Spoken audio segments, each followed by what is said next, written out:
Hoy quiero hablarles sobre política y religión. Y tú me vas a preguntar qué tiene eso que ver con el nacimiento de Jesús. La política en la vida de Jesús y en su nacimiento tuvo mucho que ver. Hola, soy Luis Lamana de pesebreartesanales.com y aquí toda nuestra explicación.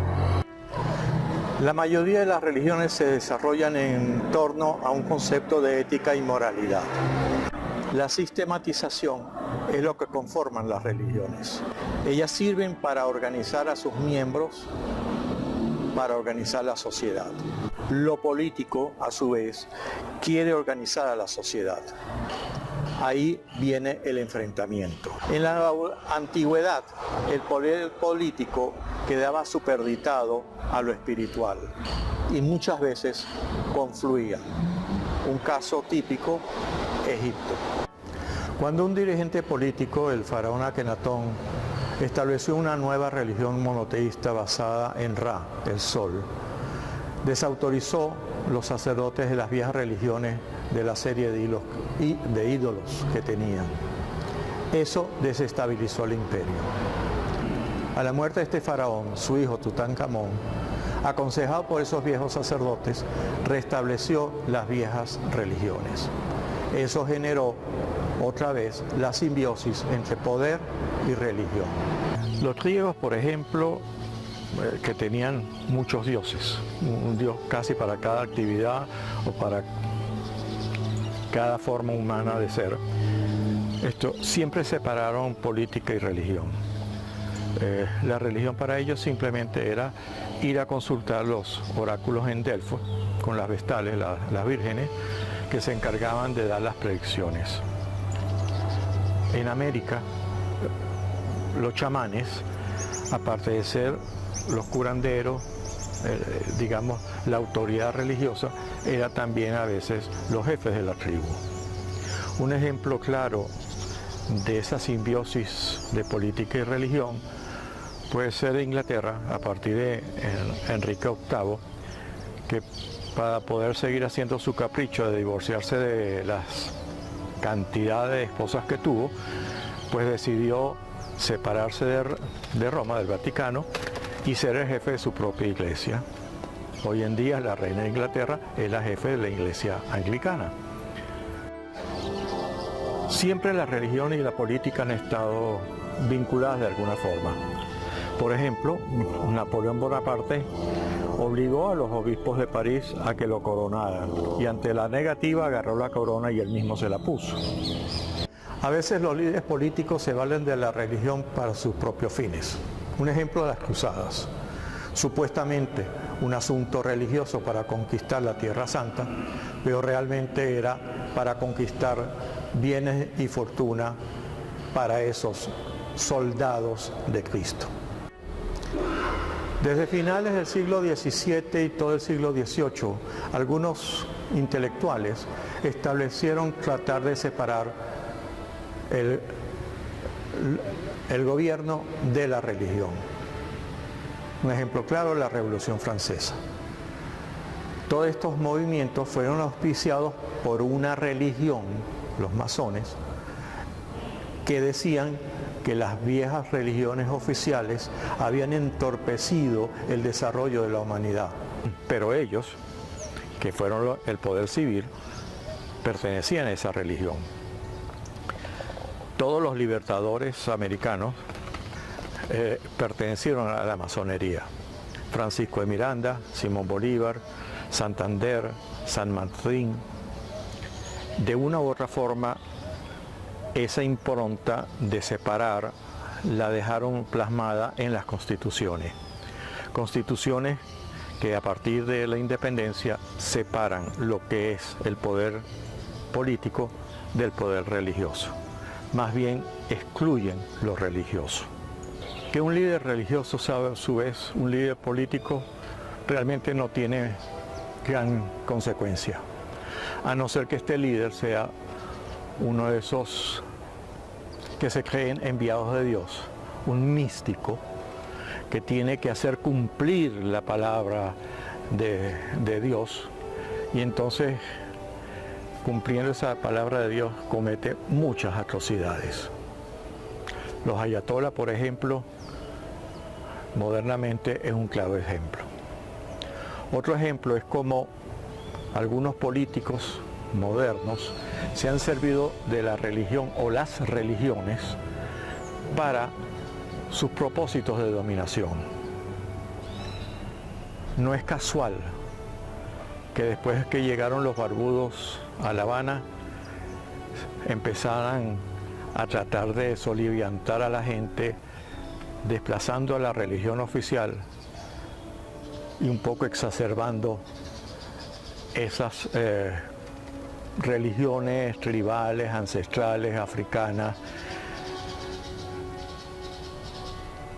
Tienen 60 años dominando. Lo mismo han hecho en Bolivia, exacerbando ciertas costumbres preincaicas o incaicas. Lo mismo han hecho en Venezuela, exacerbando los mitos de esa pseudodiosa indígena de María Leonza, ligada a la santería. Nicaragua, con todas esas prácticas cuasi religiosas, o inclusive Haití, con la exacerbación del vudú. Casualmente, la exacerbación de estas religiosidades ha permitido la permanencia en el poder de un grupo muy pequeño de políticos, y lo único que ha conseguido para sus pueblos es hambre, miseria y muerte. Por eso, para ciertas ideologías, la religión es el opio del pueblo. Y es un opio porque las religiones se oponen a esa forma de eliminación de lo individual para un supuesto colectivo, para un supuesto paraíso terrenal que nunca les llega, nunca les llega. La Unión Soviética, Cuba, son ejemplos claros del fracaso de esas ideologías que dejan de lado religiones que hablan de ética y de moral. Una de las características del pueblo judío es que siempre separó lo político de la religión. Moisés, por ejemplo, que se puede considerar como un líder político, aunque hablaba con la divinidad, nombró a su hermano Aarón como sumo sacerdote. A partir de entonces, la religión estuvo muy separada de los siguientes reyes de Israel. Pero que esa atribución del pueblo hebreo de ser el pueblo elegido tiene unas consecuencias en el pasado, en el presente y hacia el futuro, no solamente para ellos, sino para toda la humanidad.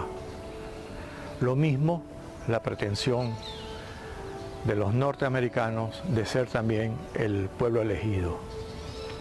Eso de una u otra forma nos ha creado una forma de convivencia. Y me preguntarás, ¿qué tiene que ver todo esto con los pesebres?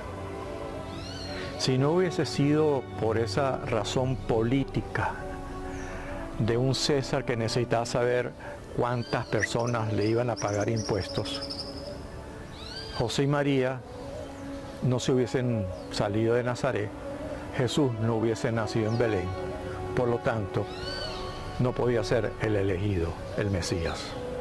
La función de las religiones no solamente es generar una visión metafísica, es también hablarle a la humanidad sobre la ética y la moral. Cuidar porque esos principios morales, esos principios éticos que trascienden cualquier religión, esto tenga permanencia para que la humanidad pueda sobrevivir en este planeta Tierra. En la época que vivió Jesús, Judea era un territorio ocupado por un ejército invasor, los romanos.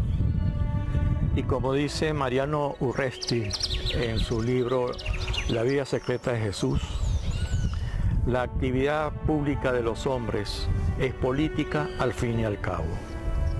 Y Jesús tuvo una polémica vida pública a tenor de lo que cuentan los evangelios, puesto que provocó enfrentamientos con ciertos sectores del clero judío y con lo político, con Poncio Pilato. Y todo ello lo llevó a un fatal desenlace. En la segunda parte te voy a hablar, por ejemplo, cómo la religión, las distintas religiones monoteístas, se han subdividido en distintas corrientes de interpretación. Gracias. Si te gusta, déjanos los comentarios aquí abajo. Te estoy dejando el enlace de nuestra página web para que puedas leer con detenimiento todas estas charlas que pretenden que cuando vayas a hacer un pesebre no solamente expone una figura y un portal, es saber por qué y cómo era la situación en ese siglo I que nació Jesús. Chao, hasta la próxima.